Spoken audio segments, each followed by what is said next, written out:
नमस्कार, भक्ति संवाद चैनल पर आपका स्वागत है। सुनते हैं आज की कहानी बहेलिये की तीर्थयात्रा।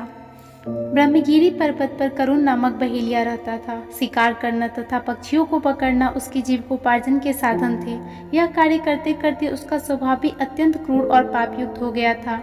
सत्य, न्याय, प्रेम, धर्म, नैतिकता, अहिंसा, इन सब का उनके लिए कोई मायने नहीं था। उसका एकमात्र उद्देश्य किसी न किसी तरह से अपना और अपने परिवार का पालन पोषण करना था। एक बार करुण वन में शिकार करने गया। उस दिन उसने कई निरपराध पशुओं का वध किया। उसने अनेक पक्षियों को पिंजरे में बंद कर दिया। संध्या समय वह अपना जाल समेटा और घर की ओर लौट पड़ा। मार्ग में एकाएक काले बादल घिर आए और मूसलाधार वर्षा आरंभ हो गई। करुष ने निकट ही बरगद के एक विशाल वृक्ष के नीचे आश्रय लिया।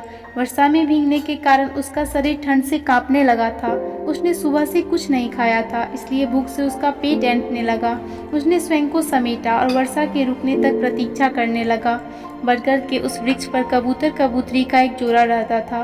वे दोनों दाना चुगने वन में गए हुए थे, लेकिन उनमें से अभी केवल कबूतर ही वापस लौटा था।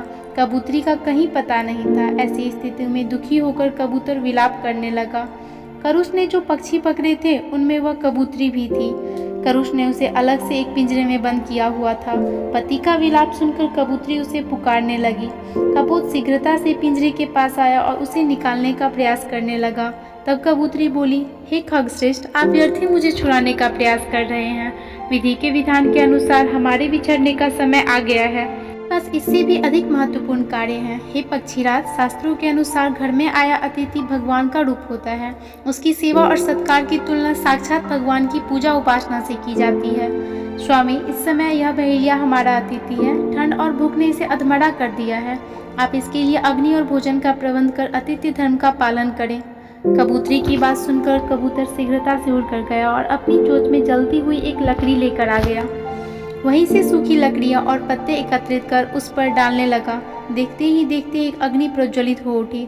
सहसा अग्नि देखकर बहेलिया आश्चर्यचकित रह गया। इसके बाद फिर कबूतर उसके निकट आया और विनीत स्वर में बोला, हे व्याध, इस समय आप हमारे अतिथि हैं, अतः आपकी क्षुधा शांत करना हमारा धर्म है। मैं इस अग्नि में प्रवेश कर रहा हूँ। मेरे मांस से अपनी भूख शांत करे। यह कहकर कबूतर अग्नि में कूद गया। कबूतरी करुण स्वर में बोली, हे व्याधराज, ये मेरे पति हैं। मैं इनके बिना जीवित नहीं रह सकती। कृपया मुझे छोड़ दीजिए। विस्मित करुष ने जैसे ही पिंजरा खोला, कबूतरी भी अग्नि में प्रवेश कर गई। इसके बाद फिर आकाश से एक दिव्य विमान उतरा और कबूतर कबूतरी दिव्य शरीर धारण कर विमान में बैठ गए। इस घटना ने करुष की अज्ञानता को दूर कर दिया था। वह उनसे भी अपनी मुक्ति का उपाय पूछने लगा। उन्होंने करुष को गौतमी गंगा के जल में स्नान करने का परामर्श दिया। गौतमी गंगा के स्पर्श से करुण के समस्त पाप नष्ट हो गए और वह भी मोक्ष का अधिकारी बन गया। करुष ने जिस स्थान पर स्नान किया था वह कपोत तीर्थ के नाम से प्रसिद्ध हुआ। आपको यह कहानी कैसी लगी कमेंट में जरूर बताएं और ऐसी ही और कहानियां जानने के लिए हमारे चैनल भक्ति संवाद को सब्सक्राइब करें।